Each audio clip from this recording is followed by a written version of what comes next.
So we got Gemma Beattie here with us today. Gemma is our equine dentist, so we're going to have a little talk with her and find out all about equine dentistry.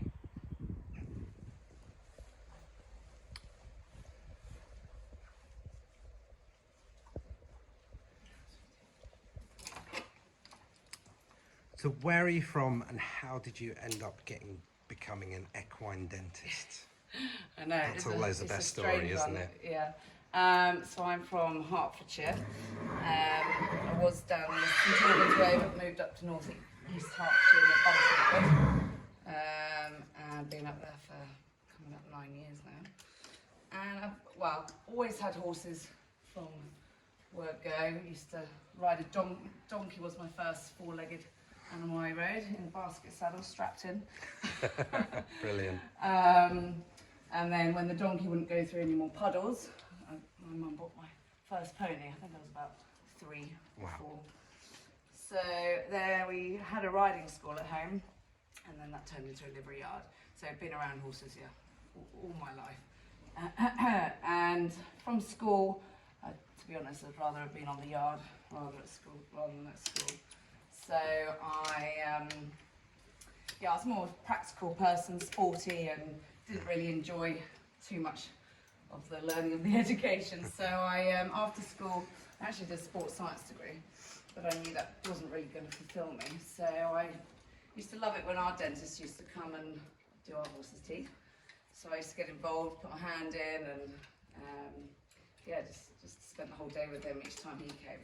So then after my first degree, I thought, no, I really still want to work with horses and have more of a professional career with them. So I went out for a few days work experience with this chap called Grant, and then I decided, that's definitely what I want to do. So I went to Hartbury in Gloucestershire and did a 3-year degree just in equine dentistry.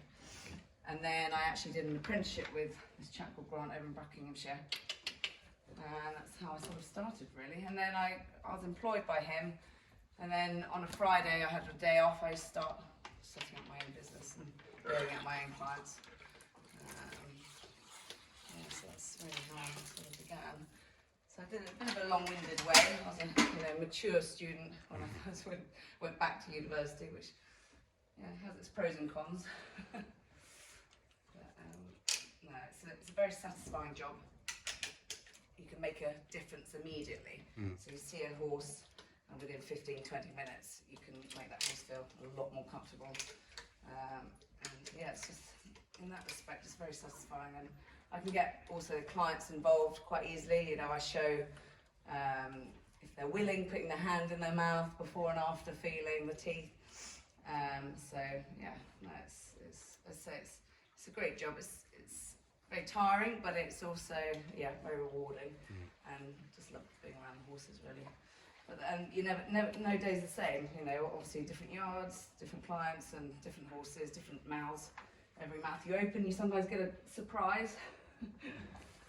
So this youngster's pretty routine, to be honest. We've chosen a good one. So when I pull the tongue away, I don't know if you see that there's very white tips on the lower inside edges, both sides. So the very, very tall white tips, sharp enamel points, and then upper outside edges. And pull the cheeks away. So she's actually not too bad.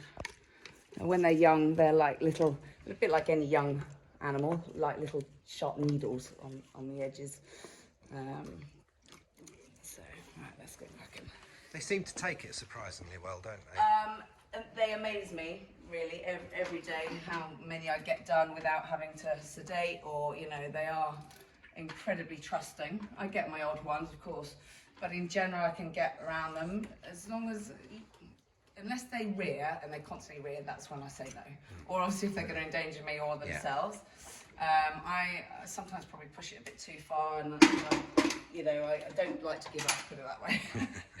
But they are, very trusting.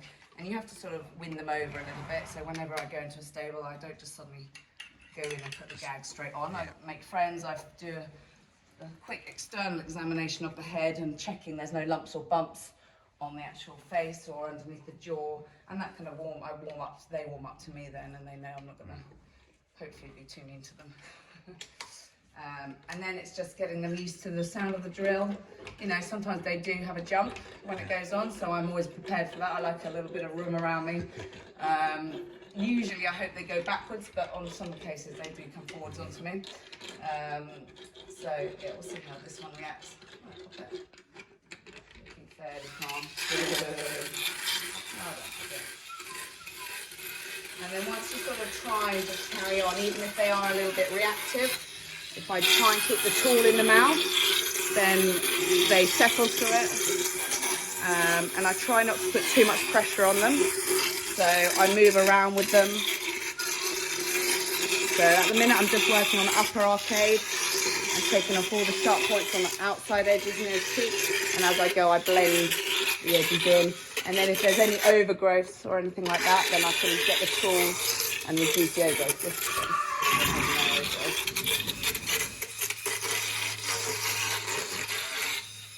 Like I say, I don't really like anyone holding the horse as I work, because I think sometimes the more pressure you put on them, the more likely they are to explode, potentially.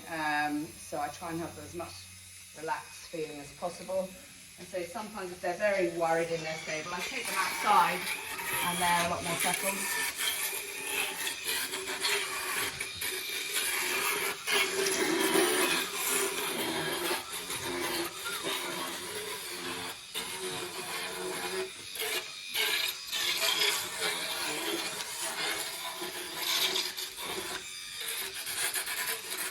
I think they're very trusting at this stage as well.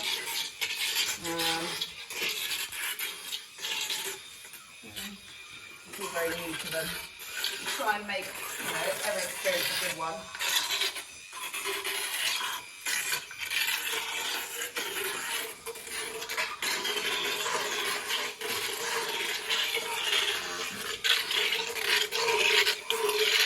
For anyone who doesn't know, how often would you recommend having their teeth done, and what are the benefits, I guess?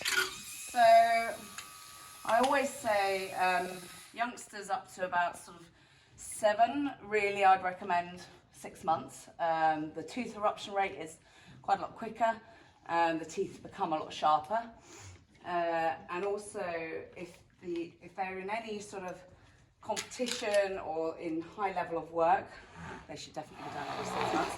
Within 6 months, you're always going to have edges to take off. Some become sharper than others. It also depends on their mouth. If they've got a mouth where they've got, say, an overshot jaw, where they've got large overgrowths or issues, displaced teeth, fractured teeth, any issues in the mouth, then definitely again 6 months.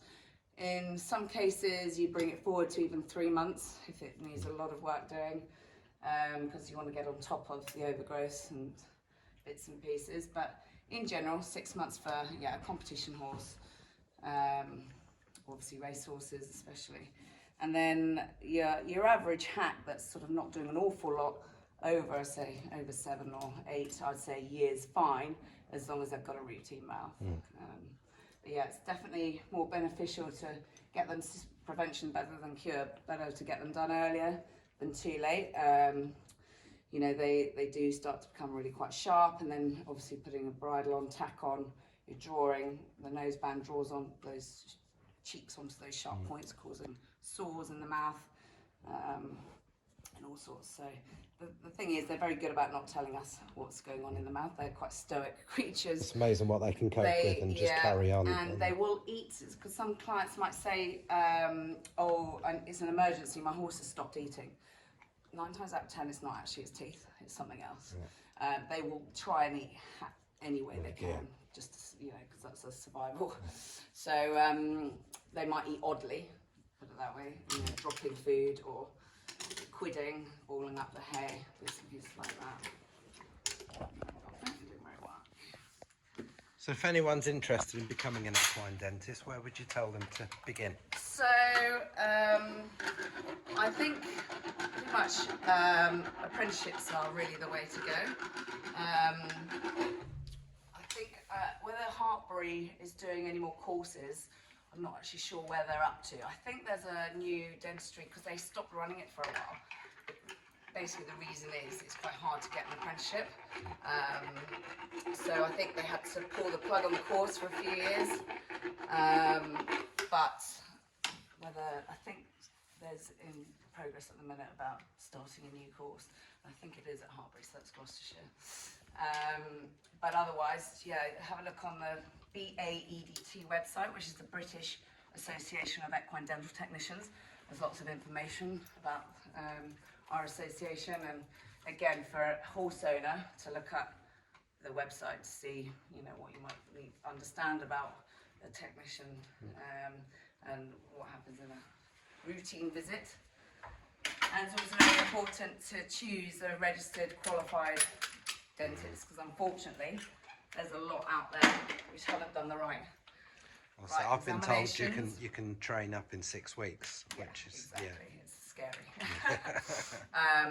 Absolutely. So it's quite a process to become a member and a fully qualified dentist. So it's a lot of hours training, but it's the right way to go. And we, being a member of the BADT, you're then, I have my work checked upon regularly. We have to keep up our CPD points, and we go to regular training, over the year. So it's good to be affiliated to, a proper association. And as human nature, everyone gets in bad habits. So I think it's always the right thing to do to be examined now. To be watched. And everyone then keeps at the same standard. So that's what we're trying to achieve. So if you're not on there's 2 associations worldwide, and BADT. If you're not on the register, then you need to really choose someone who is. Right, let's finish it. So the first tool I used was the disc that reduces any of the sharp points and overgrowths. It's a rotating diamond grit disc. And then this is one I finish up with called an apple core. And this is kind of like the finishing touch. It's a nice blending finish, and it gets in all the nooks and crannies and makes a nice finish to the whole mouth. It's very good for especially ones that have got displaced teeth, where you've got ins and outs and fractured teeth, whereas the old-fashioned files, which I do still use sometimes, but they're very straight, so you can't get into some of the places you want to. So this is a nice finishing